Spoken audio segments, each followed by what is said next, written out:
नमस्कार दोस्तों, YouTube channel Kritika coaching LHP में आपका स्वागत है। आज के इस वीडियो में आप सीखेंगे क्लास 10th का 13वां चैप्टर है पृष्ठीय क्षेत्रफल और आयतन, और उसके तीसरे अभ्यास है प्रश्नावली 13C। तो इस प्रश्नावली में जो प्रश्न हैं वो इस प्रकार के हैं कि एक ठोस का एक आकार से दूसरे आकार में रूपांतरण। जैसे एक बेलन है और उस बेलन से घनाभ बनाया जाता है, या छोटे छोटे कई गोले हैं और उनसे एक बड़ा गोला बनाया जाता है, या बेलन से शंकु बनाया जाता है। तो इस प्रकार के प्रश्न इस अभ्यास में आपको मिलेंगे। तो कुल 12 प्रश्न हैं और इन 12 प्रश्नों का हल एक एक करके हम इस वीडियो में देखेंगे। तो अपना पहला प्रश्न जो है यहाँ पे दिया है कि विमाओं 5.5 सेंटीमीटर गुणे 10 सेंटीमीटर गुणे 3.5 सेंटीमीटर वाला एक घनाभ बनाने के लिए, यहाँ पर एक घनाभ की विमाएँ दी हुई हैं जो इस माप का घनाभ आपको बनाना है। तो ये क्रमशः लंबाई, चौड़ाई और ऊंचाई दी हुई हैं। ये घनाभ बनाना है तो उसके लिए 1.75 सेंटीमीटर व्यास और 2 mm मोटाई वाले कितने चांदी के सिक्कों की आवश्यकता होगी। तो यहाँ पर ध्यान देना है कि चांदी के जो सिक्के हैं वो बेलन के रूप के हैं, और इस बेलन के रूप के जो चांदी के सिक्के हैं इनसे आपको एक घनाभ बनाना है और कितने सिक्कों की आवश्यकता होगी ये बताना है। तो आंसर देखते हैं इसका। यहाँ पर सबसे पहले जो घनाभ की लंबाई, चौड़ाई और ऊंचाई दी हुई है उसको लिख लेंगे। तो घनाभ की लंबाई L बराबर 5.5 सेंटीमीटर, चौड़ाई B बराबर 10 सेंटीमीटर और ऊंचाई H बराबर 3.5 सेंटीमीटर। और ऐसे प्रश्नों का जब एक आकार से दूसरे आकार में रूपांतरण होता है तो ध्यान रखना कि आयतन हमेशा जो है उनका समान रहता है। तो इसका आयतन निकाल लेंगे। घनाभ के आयतन का सूत्र होता है लंबाई गुणे चौड़ाई गुणे ऊंचाई, यानी कि LBH। LBH में इनका मान रखेंगे तो 5.5 गुणे 10 गुणे 3.5 सेंटीमीटर क्यूब हो जाएगा। अब यहाँ पर 5.5 में जब 10 से हम गुणा कराएंगे तो ये 55 हो जाएगा, दशमलव इसका हट जाएगा, और गुणे 3.5 सेंटीमीटर क्यूब। इसकी यहाँ पर गुणा नहीं की है, फिलहाल ऐसे ही लिखा है। अब आते हैं चांदी के सिक्के पर। तो चांदी के सिक्के का जो व्यास दिया है वो 1.75 सेंटीमीटर दिया है। अगर इसको हम भिन्नात्मक रूप में लिखना चाहें तो इसको हम लिख सकते हैं 175/100 सेंटीमीटर। दशमलव के बाद 2 अंक हैं तो दशमलव हटाने पर नीचे जो है 100 लिख लिया जाएगा।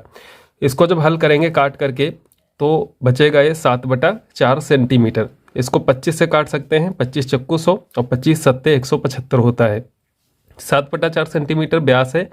तो त्रिज्या जब निकालेंगे तो इसको 2 से भाग करेंगे तो 7/4 में 2 गुणा करेगा बटे में 4, तो 7/8 सेंटीमीटर इसकी त्रिज्या हो जाएगी। इसके बाद इसकी जो मोटाई दी है वो 2 mm है। तो mm को आप सेंटीमीटर में जब कन्वर्ट करेंगे, चूँकि mm सेंटीमीटर से छोटी राशि है इसलिए जब सेंटीमीटर में कन्वर्ट करेंगे तो इसको 10 से भाग करेंगे तो ये हो जाएगा 2/10 सेंटीमीटर। अब आते हैं इस जो बेलनाकार चांदी का सिक्का है इसका आयतन निकाल ले।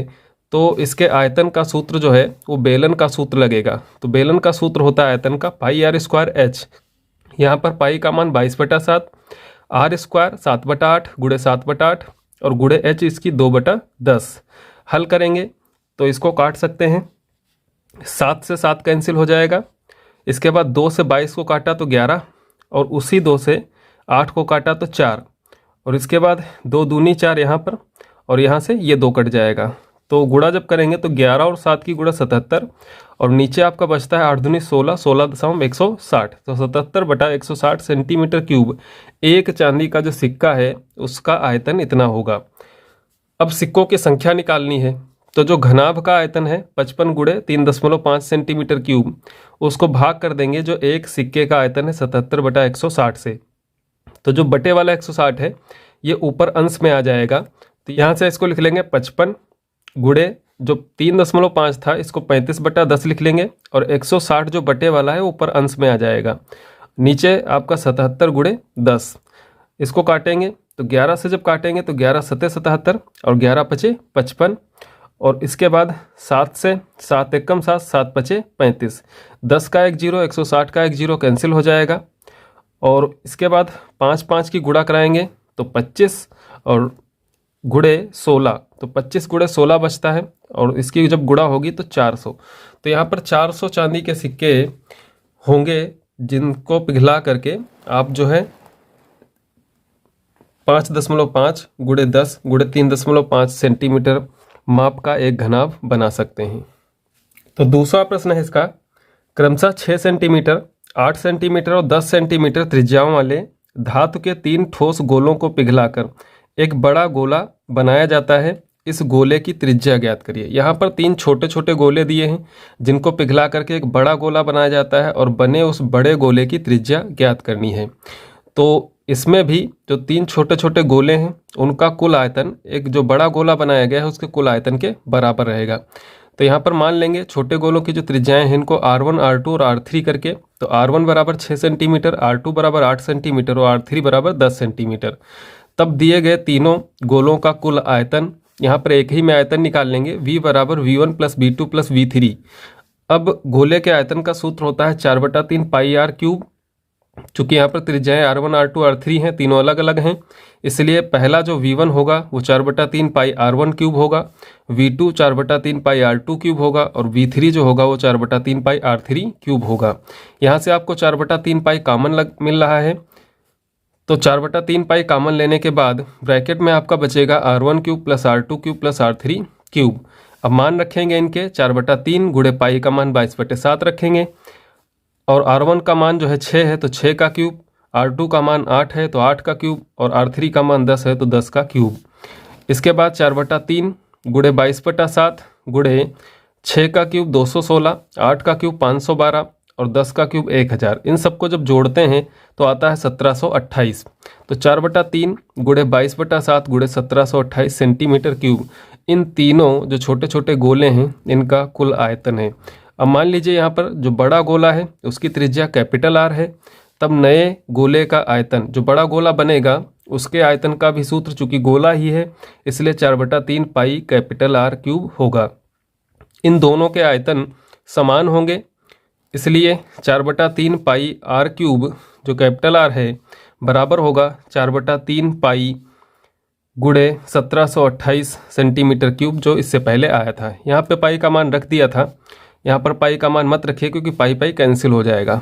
तो 4/3 पाई पाई कैंसिल हो जाएगा तो कैपिटल R क्यूब बराबर 1728। अब 1728 के आपको गुणनखंड कर लेने यानी कि घनमूल निकालना है। तो ये 1728 जो होता है वो 12 का घन होता है, इसलिए इसको हम 12 गुणे 12 गुणे 12 लिख लेंगे।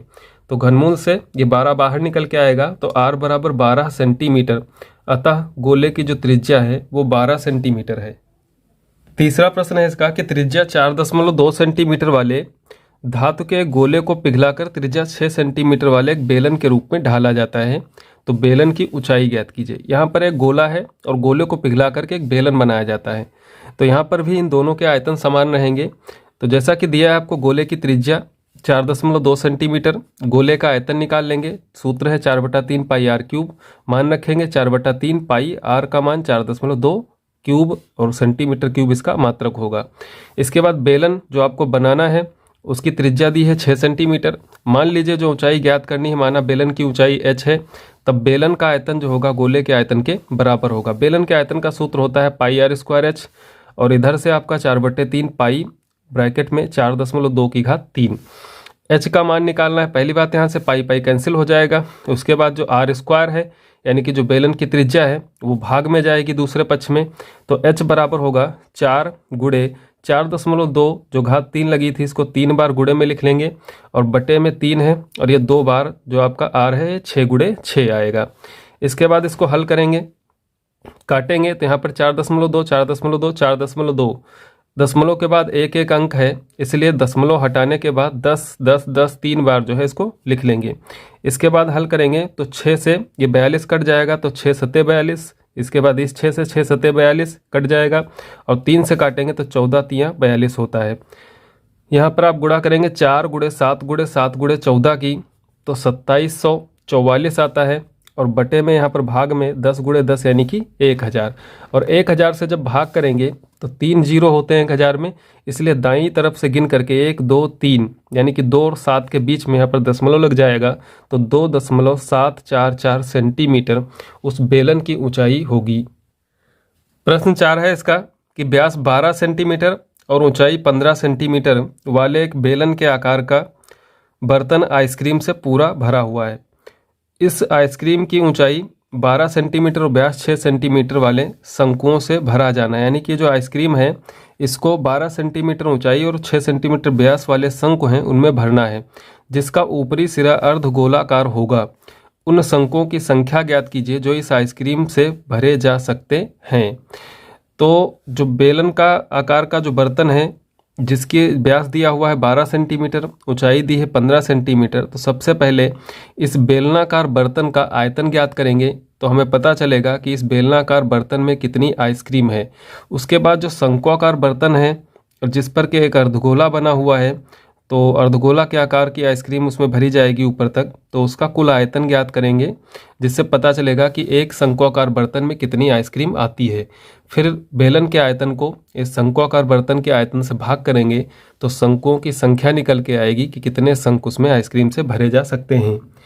तो यहाँ पर बेलनाकार बर्तन का व्यास 12 सेंटीमीटर, त्रिज्या 6 सेंटीमीटर इसकी आधी हो जाएगी और ऊंचाई जो है 15 सेंटीमीटर। तो बर्तन में भरी आइसक्रीम का आयतन बेलन के आयतन का सूत्र लगेगा पाई आर स्क्वायर एच। पाई का मान नहीं रखना है, आर है 6 सेंटीमीटर तो 6 का स्क्वायर और एच है 15, तो 6 का वर्ग 36 होगा। 36 गुणे 15 जब गुणा कराएंगे तो 540 पाई सेंटीमीटर क्यूब जो बेलनाकार बर्तन है उसमें इतनी आइसक्रीम भरी हुई है। इसके बाद शंक्वाकार भाग का जो व्यास है वो 6 सेंटीमीटर है, त्रिज्या हो जाएगी 3 सेंटीमीटर, ऊंचाई है 12 सेंटीमीटर, अर्धगोलाकार भाग की त्रिज्या 3 सेंटीमीटर। तो शंकु और अर्धगोले का आयतन, दोनों का आयतन सम्मिलित रूप से निकालेंगे। तो शंकु का आयतन 1/3 pi r square H plus जो अर्धगोला है 2/3 पाई आर क्यूब इसका सूत्र होता है। मान रखेंगे तो 1/3 पाई, आर का मान है 3, दोनों की त्रिज्याएं समान हैं 3-3 सेंटीमीटर, तो आर का मान 3 है, 3 का स्क्वायर गुणे शंकु की ऊंचाई है 12 प्लस 2/3 पाई गुणे 3 की घात 3। यहाँ से हल करेंगे तो 3 से इसको काट देंगे, 3 की घात 2 को, तो 1 3 बचेगा, 12 3 36 पाई होगा। और यहाँ पर 3 से जब इसको काटेंगे 3 की घात 3 को तो 2 3 की घात 2 बचेगा, तो 3 3 9 9 दूनी 18 पाई। तो 36 पाई और 18 पाई मिल करके हो जाते हैं 54 पाई। तो एक बर्तन में 54 पाई घन सेंटीमीटर आइसक्रीम आती है और जो बेलनाकार बर्तन है उसमें कुल आइसक्रीम है 540 पाई घन सेंटीमीटर। यहाँ पर शंकुओं की संख्या ज्ञात करनी है, तो बेलन के आयतन को एक शंकु के आयतन से भाग करेंगे तो 540 पाई बटा 54 पाई, 54 दशमलव होता है 540, पाई पाई वैसे भी कैंसिल हो जाएगा, तो यहाँ पर उत्तर आएगा 10, यानी कि 10 शंक्वाकार बर्तन भरे जा सकते हैं। प्रश्न नंबर 5 है कि व्यास 7 सेंटीमीटर वाला 20 मीटर गहरा एक कुआं खोदा जाना है और खोदने से निकली हुई मिट्टी को समान रूप से फैलाकर 22 मीटर गुणे 14 मीटर वाला एक चबूतरा बनाया गया है। इस चबूतरे की ऊंचाई ज्ञात कीजिए। चूँकि जो कुआं है वो बेलनाकार है तो 7 मीटर इसका व्यास है और गहराई इसकी है 20 मीटर। इसके बाद इसको चबूतरा बनाना है और चबूतरा जो है 22 मीटर गुणे 14 मीटर वाला एक चबूतरा है और ऊंचाई ज्ञात करनी, यानी कि चबूतरा आपका घनाभ के आकार का है, तो बेलन के आकार से घनाभ के आकार में परिवर्तन करना है इसका। तो यहाँ पर देखते हैं कि जैसे कुएं का व्यास है 7 मीटर तो त्रिज्या हो जाएगी 7/2 मीटर, आधी हो जाएगी, गहराई है 20 मीटर। तो आपको आर और एच ज्ञात है, इसलिए कुएं से निकली मिट्टी का आयतन ज्ञात कर लेंगे। तो सूत्र होता है पाई आर स्क्वायर एच, पाई का मान 22/7, आर स्क्वायर 7/2 गुणे 7/2, ऊंचाई है 20 तो गुणे 20 हो जाएगा। हल कर लेंगे, यहाँ से 7 7 कैंसिल होगा और 2 से काट देंगे इसको, 2 दूनी 4, 4 पंचे 20 होता है, तो इसलिए यहाँ पर 5 आ जाएगा। तो 22 गुणे 7 गुणे 5 मीटर क्यूब जो कुएं से मिट्टी निकली होगी उसका आयतन होगा। अब चूंकि कुएं से निकली मिट्टी को समान रूप से फैलाकर एक चबूतरा घनाभ के आकार का बनाया गया है जिसकी लंबाई है 22 मीटर और चौड़ाई है 14 मीटर, तो मान लीजिए कि माना ऊंचाई जो है इसकी h मीटर है, तब चबूतरे का जो आयतन होगा कुएं से निकली मिट्टी के आयतन के बराबर होगा। तो चबूतरा चूंकि घनाभ के आकार का है तो घनाभ के आयतन का सूत्र होता है लंबाई गुणे चौड़ाई गुणे ऊंचाई। तो यहाँ पर लंबाई 22 है, चौड़ाई 14 है और ऊंचाई h है, तो 22 गुणे 14 गुणे h बराबर 22 गुणे 7 गुणे 5। ये h बराबर हो जाएगा 22 गुणे 7 गुणे 5 बटे में 22 गुणे 14, तो 22 22 कैंसिल हो जाएगा, 7 एकम 7 दूनी 14, तो यहाँ पर बच जाएगा h बराबर 5/2 मीटर। इसको जब 5 को 2 से भाग करेंगे तो आ जाएगा 2/2 2.5 मीटर। अतः चबूतरे की जो ऊंचाई है वो 2.5 मीटर यानी कि 2.5 मीटर ऊंचाई का चबूतरा बनेगा। प्रश्न नंबर 6 है कि 6 मीटर चौड़ी और 1.5 मीटर गहरी एक नहर में पानी 10 किलोमीटर प्रति घंटा की चाल से बह रहा है। 30 मिनट में यह नहर कितने क्षेत्र की सिंचाई कर पाएगी, जबकि सिंचाई के लिए 8 सेंटीमीटर गहरे पानी की आवश्यकता होती है। तो यहाँ पर एक नहर है और नहर की आपको चौड़ाई दी है 6 मीटर और गहराई दी है 1.5 मीटर और उसके साथ में पानी की चाल दी है 10 किलोमीटर प्रति घंटा की चाल से पानी बह रहा है। तो जो ज्ञात है आपको पहले लिखेंगे, नहर की चौड़ाई 6 मीटर, नहर की गहराई 1.5 मीटर, पानी की चाल है 10 किलोमीटर प्रति घंटा। चूंकि 1 घंटे में निकले पानी की लंबाई कितनी होगी 10 किलोमीटर, यहाँ पे जो चाल दी है 10 किलोमीटर प्रति घंटा उसके हिसाब से अब हमको ज्ञात करना है कि 30 मिनट में कितने क्षेत्र की सिंचाई करेगी। तो इसलिए 30 मिनट में निकले पानी की लंबाई 5 किलोमीटर, 1 घंटे में अगर 10 किलोमीटर है तो उसका आधे घंटे में यानी कि 30 मिनट में 5 किलोमीटर होगी। अब 5 किलोमीटर को मीटर में बदल लेंगे क्योंकि बाकी जो मापें आपको दी हो मीटर में है। तो 1 किलोमीटर 1000 मीटर का होता है, इसलिए 5 किलोमीटर 5000 मीटर हो जाएगा। तो ये हो गई पानी की लंबाई। तो सिंचाई के लिए आवश्यक पानी की गहराई जो दी है वो भी 8 सेंटीमीटर। तो इसको मीटर में जब बदलेंगे तो सेंटीमीटर को मीटर में बदलने के लिए 100 से भाग करते हैं तो 8/100 मीटर हो जाएगी। अब यहाँ पे 30 मिनट में नहर से निकले पानी का जो आयतन होगा वो होगा क्षेत्रफल गुणे ऊंचाई, क्योंकि क्षेत्रफल में लंबाई गुणे चौड़ाई होती है। तो क्षेत्रफल गुणे ऊंचाई, यहाँ पे जो पानी निकलेगा तो 5000 लंबाई हो गई, 6 हो गई चौड़ाई और 1.5 हो गई गहराई। तो लंबाई गुणे चौड़ाई गुणे ऊंचाई बराबर क्षेत्रफल गुणे ऊंचाई। ऊंचाई जो है पानी की जितने ऊंचाई गहराई में सिंचाई होनी है वो है 8/100। तो यहाँ पर जब मान रखेंगे तो 100 गुणा करेगा और 8 भाग करेगा, क्योंकि जब बराबर के दूसरे पक्ष में जाएगा तो ये पलट जाएगी संख्या 8/100 100/8 हो जाएगी। इसको जब हल करेंगे तो 5000 गुणे 6 गुणे 1.5 गुणे 100/8 बराबर क्षेत्रफल। इसके बाद 1.5 और 6 की गुणा करेंगे तो 1.5 और 6 की गुणा 9 होती है और 9 और 100 की गुणा 900 हो जाएगी। तो 5000 गुणे 900/8 मीटर स्क्वायर बराबर क्षेत्रफल। यहाँ पे इन दोनों की गुणा कर ली है और गुणा करने के बाद जब 8 से भाग करेंगे 5,62,500 वर्ग मीटर। चूँकि ये वर्ग मीटर में आया है और क्षेत्रफल हेक्टेयर में अगर इसको बदलेंगे तो इसको 10,000 से भाग करेंगे, क्योंकि 10,000 वर्ग मीटर 1 हेक्टेयर के बराबर होता है। तो 10,000 से जब भाग करेंगे तो 1 2 3 4 अंकों के बाद दशमलव लग जाएगा, तो 56.25 हेक्टेयर उसका क्षेत्रफल होगा। प्रश्न नंबर 7 है कि 32 सेंटीमीटर ऊंची और आधार त्रिज्या 18 सेंटीमीटर वाली एक बेलनाकार बाल्टी रेत से भरी हुई है। इस बाल्टी को भूमि पर खाली किया जाता है और इस रेत की शंक्वाकार ढेरी बनाई जाती है। यदि शंक्वाकार ढेरी की ऊंचाई 24 सेंटीमीटर है तो इस ढेरी की त्रिज्या और तिर्यक ऊंचाई ज्ञात कीजिए। तो बेलन के आकार की बाल्टी है और उसमें जो रेत भरी है उसको शंक्वाकार ढेरी के रूप में बनाया जाता है, यानी कि बेलन से शंकु के रूप में इसका रूपांतरण किया जाता है। तो बेलनाकार बाल्टी की ऊंचाई 32 सेंटीमीटर दी हुई है, आधार त्रिज्या 18 सेंटीमीटर दी हुई है। तो बाल्टी का आयतन ज्ञात कर लेंगे बेलन के आयतन के सूत्र से, पाई आर स्क्वायर एच। पाई का मान नहीं रखेंगे, गुणे आर 18 गुणे 18 और एच है 32 सेंटीमीटर क्यूब। 18 की गुणा होती 324 गुणे 32। यहाँ पे गुणा इसकी नहीं करेंगे तो सेंटीमीटर क्यूब ऐसे लिखा रहेगा। इसके बाद शंक्वाकार ढेरी की ऊंचाई 24 सेंटीमीटर दी है। मान लीजिए कि ढेरी की जो त्रिज्या है वो कैपिटल आर है, तब ढेरी का जो आयतन होगा 1/3 pi r square h. 1/3 pi r square, r ज्ञात ही करना है, और ऊंचाई इसकी दी है 24। तो यहाँ से जब इसको हल करेंगे 3 8 24 होता है, काट देंगे तो 8 पाई आर स्क्वायर इसका आयतन हो जाएगा। अब बाल्टी में जो रेत भरी है उसका आयतन और जो शंक्वाकार ढेरी बनाई गई है उसका आयतन, दोनों के आयतन समान रहेंगे। तो यहाँ पर पाई गुणे 324 गुणे 32 बराबर 8 pi r square. Pi pi cancel हो जाएगा और आर स्क्वायर का जब मान निकालेंगे तो ये 8 इधर गुणा में है, इधर भाग में चला जाएगा। तो 324 गुणे 32/8। 8 से इसको भाग करेंगे तो 8 चक्कू 32 होता है। तो आर स्क्वायर बराबर 324 गुणे 4। आर स्क्वायर बराबर 324 के गुणनखंड तो 18 गुणे 18, चूँकि 18 का ये वर्ग है, और 4 2 गुणे 2। तो यहाँ से जोड़ा बन जाएगा, एक 18 का और एक 2 का। तो यहाँ से 18 और 2 की गुणा 36। तो त्रिज्या हो जाएगी 36 सेंटीमीटर। इसके बाद तिर्यक ऊंचाई ज्ञात करनी है। तो तिर्यक ऊंचाई एल का सूत्र होता है √r² + h²।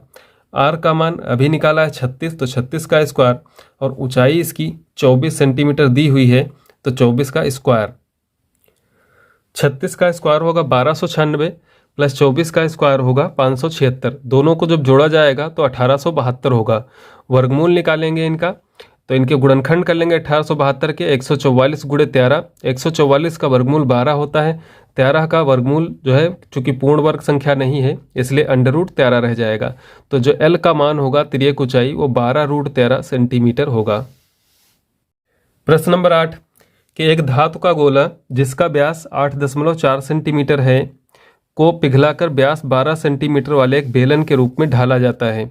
बेलन की ऊंचाई ज्ञात कीजिए। यहाँ पर गोले से बेलन बनाया जाता है, तो गोले का व्यास 8.4 सेंटीमीटर, त्रिज्या 4.2 सेंटीमीटर, बेलन का व्यास 12 सेंटीमीटर, त्रिज्या 6 सेंटीमीटर। चूंकि गोले को पिघलाकर बेलन बनाया जाता है इसलिए बेलन का आयतन बराबर गोले का आयतन। तो बेलन का आयतन होता है पाई आर स्क्वायर एच, तो पाई आर 6 है तो 6 का स्क्वायर गुणे एच, ऊंचाई ज्ञात ही करनी है। इधर गोले का आयतन 4/3 पाई आर क्यूब, आर इसका 4.2, तो पाई पाई कैंसिल हो जाएगा। एच बराबर 4 गुणे 4.2 गुणे 4.2 गुणे 4.2, चूंकि यहाँ पर क्यूब लगा था इसलिए इसको 3 बार लिखेंगे, और यहाँ पर बटे में 3 और ये 6 गुणे 6। इसको हल करेंगे तो 4 गुणे इसी प्रकार 42, 4.2 को 42/10, 42/10 और 42/10 करके लिखेंगे। तो 4 गुणे और जब भाग करेंगे तो 6 कम 6 सत्ते 42, यहाँ से 6 सत्ते 42 कट जाएगा, और ये 3 से काट देंगे तो यहाँ पर 14 आएगा। तो 4 गुणे 7 गुणे 7 गुणे 14, और नीचे है 1000, तो इन सब की गुणा आ जाती है 2744, और बटे में 1000 जब भाग करेंगे तो 2.74 सेंटीमीटर उस बेलन जो है उसकी ऊंचाई होगी। प्रश्न नंबर 9 है कि एक घनाभ के आकार के डिब्बे में जिसकी माप 8 गुणे 6 गुणे 3 मीटर है में कितने नमक से भरे थैले रखे जा सकते हैं। प्रत्येक थैला 0.64 घन मीटर स्थान घेरता है। तो यहाँ पर एक घनाभ दिया है डिब्बा, एक घनाभाकार डिब्बा दिया है जिसकी माप दी हुई है, और नमक से भरे थैले रखने हैं और उनकी संख्या ज्ञात करनी है, जबकि एक थैला जो है 0.64 घन मीटर स्थान घेरता है। तो जो घनाभाकार डिब्बा है उसका आयतन निकालेंगे तो 8 गुणे 6 गुणे 3 घन मीटर, लंबाई चौड़ाई और ऊंचाई तीनों की गुणा हो जाएगी, और एक थैला जो है उसका आयतन दिया है 0.64 घन मीटर। अब नमक के थैलों की संख्या जो घनाभाकार डिब्बे का आयतन है उसको भाग कर देंगे कि एक थैला जो है कितना आयतन या कितना स्थान घेरता है। तो 8 गुणे 6 गुणे 3 बटा 0.64, दशमलव के बाद 2 अंक हैं इसलिए दशमलव हटाएंगे तो दूसरी तरफ अंश में 100 लिख लेंगे, यानी कि 2 जीरो बढ़ जाएंगे। यहाँ पर 8 से इसको भाग कर देंगे तो 8 8 64 होता है, और यहाँ पर 6 3 18, 18 और 100 की गुणा 1800, 1800 को जब 8 से भाग करेंगे तो 225 आता है। इसका मतलब नमक के जो थैले हैं वो 225 थैले उस घनाभाकार डिब्बे में रखे जा सकते हैं। प्रश्न नंबर 10 है कि 6 सेंटीमीटर व्यास का एक तांबे का गोला है, गोले को पिघलाकर समान मोटाई का लंबा तार बनाया जाता है। तार की लंबाई 36 सेंटीमीटर है, तो तार की मोटाई ज्ञात कीजिए। यहाँ पर एक गोला है जिसकी व्यास दिया है 6 सेंटीमीटर, और उससे एक तार बनाया जाता है, यानी कि बेलन के रूप में उसका रूपांतरण किया जाता है। तो गोले का व्यास 6 सेंटीमीटर है, त्रिज्या हो जाएगी 3 सेंटीमीटर, तार की लंबाई 36 सेंटीमीटर है, तो दोनों के आयतन जो है आपस में बराबर होंगे। तो तार का आयतन बराबर गोले का आयतन। तार चूंकि बेलन के आकार का होगा इसलिए पाई आर स्क्वायर एच, और गोला 4/3 पाई आर क्यूब। यहाँ से पाई पाई कैंसिल हो जाएगा, आर स्क्वायर गुणे 36, एच का मान 36 है, और यहाँ पर 4/3 त्रिज्या इसकी है 3, तो आर स्क्वायर 4/3 गुणे 3 का घन इसलिए 3 गुणे 3 गुणे 3, और बटे में आ जाएगा यहाँ पर 36। इसके बाद आर स्क्वायर 3 से 3 कैंसिल हो जाएगा, और यहाँ पर 4 3 12, 12 3 36, और नीचे जो हर में है वहाँ पर भी 36 है, तो 36 36 कट करके आर स्क्वायर बराबर 1 होगा। तो आर जब इसका वर्गमूल लेंगे तो 1 सेंटीमीटर त्रिज्या का मान होगा। चूँकि तार की मोटाई ज्ञात करनी है, तार की मोटाई उसके व्यास के बराबर होगी, इसलिए जब त्रिज्या 1 सेंटीमीटर है तो तार का व्यास यानी कि तार की मोटाई 2 गुणे त्रिज्या 2 गुणे 1 सेंटीमीटर, यानी कि 2 सेंटीमीटर उस तार की मोटाई होगी। प्रश्न नंबर 11 है कि सेल्वी के घर की छत पर बेलन के आकार की एक टंकी है। इस टंकी में एक भूमिगत टंकी में भरे पानी को पंप द्वारा पहुंचाकर टंकी को भरा जाता है। यह भूमिगत टंकी एक घनाभ के आकार की है जिसकी विमाएँ 1.57 मीटर गुणे 1.44 मीटर गुणे 95 सेंटीमीटर हैं। छत की टंकी की त्रिज्या 60 सेंटीमीटर है और ऊंचाई 95 सेंटीमीटर है। यदि भूमिगत टंकी पानी से पूरी भरी हुई थी तो उससे छत की टंकी को पूरा भरने के बाद भूमिगत टंकी में पानी कितनी ऊंचाई तक रह जाएगा। छत की टंकी की धारिता और भूमिगत टंकी की धारिता से तुलना कीजिए। पाई का मान 3.14 लेना है। तो यहाँ पर जो भूमिगत टंकी है वो घनाभ के आकार की है जिसकी विमाएँ दी हैं आपको यहाँ पर, और जो छत की टंकी है वो बेलन के आकार की है जिसकी त्रिज्या और ऊंचाई दी है। तो सबसे पहला काम यहाँ पर जो करना है कि मीटर में जो विमाएँ दी हैं और जो सेंटीमीटर में, तो इन सबको एक ही मात्रक में इनको बदल लेना है। तो सबको सेंटीमीटर वालों को मीटर में बदल लेंगे। और जो घनाभ के आकार की टंकी है उसमें से जब छत की टंकी में पानी भर लिया जाता है तो जितना पानी शेष बचता है पहले उसकी गणना कर लेंगे। तो यहाँ पर चूंकि छत की टंकी का आयतन बराबर भूमिगत टंकी से निकाले गए पानी के आयतन के बराबर होगा। तो छत की टंकी का आयतन चूंकि बेलन के आकार की है इसलिए पाई आर स्क्वायर एच सूत्र लगेगा। तो पाई आर स्क्वायर एच में जब मान रखेंगे तो पाई का मान 3.14 लेना है। ऊंचा त्रिज्या 0.6 है, 0.6 इसको मीटर में बदल लिया, 60 सेंटीमीटर दिया था। उसके बाद ऊंचाई है 0.95 मीटर। तो उसके बाद भूमिगत टंकी का आयतन LBH से 1.57 गुणे 1.44 गुणे 0.95 मीटर, यहाँ पर भी 95 सेंटीमीटर दिया था तो इसको मीटर में बदल लिया। इसके बाद छत की टंकी को भरने के बाद भूमिगत टंकी में शेष पानी का आयतन जो भूमिगत टंकी में पानी है उसके आयतन से माइनस कर देंगे। जो छत की टंकी का आयतन है उसको माइनस करेंगे। तो यहाँ पर भूमिगत टंकी का लंबाई गुणे चौड़ाई गुणे ऊंचाई उसका आयतन है 1.57 गुणे 1.44 गुणे 0.95। इसके बाद जो छत की टंकी है उसका आयतन है 3.14 गुणे 0.6 गुणे 0.6 गुणे 0.95।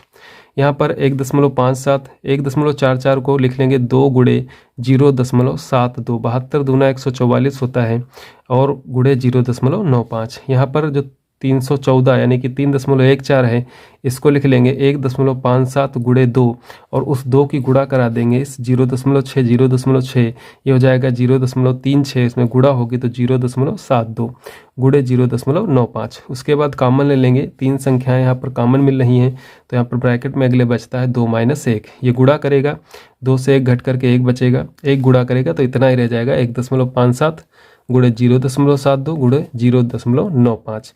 अब जो भूमिगत टंकी में शेष पानी है उस पानी की ऊंचाई ज्ञात करनी है। तो जो शेष पानी बचा है 1.57 गुणे 0.72 गुणे 0.95, इसको भाग कर देंगे जो भूमिगत टंकी का क्षेत्रफल यानी कि लंबाई और चौड़ाई है उससे। तो 1.57 गुणे 1.44 से ये 1.57 कैंसिल हो जाएगा और 0.72 का दूना है 1.44 तो ये 2 बार में कट जाएगा और यहाँ से अंश में 0.95 ये बचेगा। तो 0.95 को इसको लिख सकते हैं 95/100 और बटे में 200। तो 95/200 जब 200 से भाग करेंगे तो 0.475 मीटर बचेगा और इस मीटर को अगर सेंटीमीटर बदल लेते हैं तो 47.5 सेंटीमीटर आ जाएगा। यानी कि जो भूमिगत टंकी है उसमें पानी की जो ऊंचाई रह गई शेष वो 47.5 सेंटीमीटर शेष पानी है। इसके बाद इनके आयतनों की तुलना करनी है। तो छत की टंकी का आयतन बटे भूमिगत टंकी का आयतन, यहाँ पर छत की टंकी का आयतन 3.14 गुणे 0.6 गुणे 0.6 गुणे 0.95 और जो भूमिगत टंकी है वो 1.57 गुणे 1.44 गुणे 0.95। तो यहाँ से ये 2 कैंसिल हो जाएंगे आसानी से। इसके बाद 1.57 का दूना है 3.14 तो यहाँ पर 2 बचेगा, इन दोनों की गुणा 0.36 और नीचे बचता है 1.44। दशमलव के बाद 2 अंक यहाँ है, दशमलव के बाद 2 अंक यहाँ है तो दशमलव दोनों हट जाएंगे। 36 दूना 72 होता है और 72 बटे में 144 जब काटेंगे इनको तो 1/2 आएगा। यानी कि 1:2 के अनुपात में जो है उनके जो भूमिगत टंकी, छत की टंकी और भूमिगत टंकी है उनके आयतनों का अनुपात है। 12 नंबर प्रश्न है और यह एक्सरसाइज का लास्ट प्रश्न है कि व्यास 3 मीटर का एक कुआं 14 मीटर गहराई तक खोदा जाता है। कुएं का व्यास दिया है 3 मीटर और गहराई दी है 14 मीटर। इससे निकली हुई मिट्टी को कुएं के चारों ओर 4 मीटर चौड़ाई एक वृत्ताकार वलय बनाते हुए समान रूप से फैलाकर एक प्रकार का बांध बनाया जाता है। इस बांध की ऊंचाई ज्ञात करनी है। तो यहाँ पर कुएं का व्यास 3 मीटर है, त्रिज्या हो जाएगी 3/2 मीटर और गहराई दी है 14 मीटर। आप आसानी से इसका आयतन ज्ञात कर सकते हैं पाई आर स्क्वायर में एच में मान रख करके। तो पाई का मान 22/7 आर स्क्वायर यानी कि 3/2 गुणे एच का मान 14। यहाँ से 7 दूनी 14 हो जाएगा, 2 से 1 2 कैंसिल हो जाएगा तो बचेगा, इस 2 से आप 22 को काट देंगे तो बचेगा 11 गुणे 9 यानी कि 99 घन मीटर जो उस कुएं से मिट्टी खोद करके निकाली गई है उसका आयतन है। इसके बाद माना वृत्ताकार वलय की जो ऊंचाई है वो h है। भीतरी त्रिज्या, अब वलय इस प्रकार का बनता है जो संकेंद्री वृत्त जैसे होते हैं तो एक वलय बनाते हैं तो इस प्रकार से। तो माना भीतरी त्रिज्या स्मॉल आर है जो 3/2 है और बाहरी त्रिज्या कैपिटल आर है जो हो जाएगी 4 + 3/2। चूँकि 4 मीटर चौड़ाई में इसको फैलाना है तो भीतरी त्रिज्या में 4 मीटर और जुड़ जाएगा तो 4 + 3/2 यानी कि 11/2 मीटर। इसकी गुणा कराएंगे, 4 दूनी 8 + 3 11, 11/2 मीटर जो बाहरी त्रिज्या है उसका मान होगा। चूँकि वलय का आयतन जब आप ज्ञात करेंगे तो सूत्र है पाई ब्रैकेट में capital R square minus small R square into H. मान रखेंगे तो पाई गुणे 11/2 का वर्ग माइनस 3/2 का वर्ग गुणे एच जो कि मान ज्ञात नहीं है। यहाँ पे पाई जो 11/2 का वर्ग था माइनस 3/2 का वर्ग तो ए स्क्वायर माइनस बी स्क्वायर के हिसाब से एक ब्रैकेट में a + b और दूसरे ब्रैकेट में a - b हो जाएगा इंटू एच। तो पाई 11/2 और 3/2 यानी कि 14/2 और 14/2 का मतलब 7, 11 से 3 घटाएंगे 8, 8/2 का मतलब 4 गुणे एच। तो ये हो जाएगा पाई का मान 22/7 रख देंगे, 22/7 गुणे 7 गुणे 4 गुणे एच, 7 7 कैंसिल हो जाएगा, 22 चक्कू 88 एच घन मीटर जो वलय है उस वलय का आयतन आया है। तो चूंकि वलय का आयतन बराबर उसमें से जो कुएं से निकली है मिट्टी उसका आयतन दोनों आपस में बराबर होंगे। तो 88 एच बराबर 99, एच बराबर हो जाएगा 99/88। 11 से भाग कर देंगे तो एच बराबर 9/8 मीटर और 9 को जब 8 से भाग करेंगे तो ये आपका आएगा 1.125 मीटर। तो उस वलय की जो बांध है वो जो बांध बनाया गया है उस बांध की ऊंचाई है 1.125 मीटर।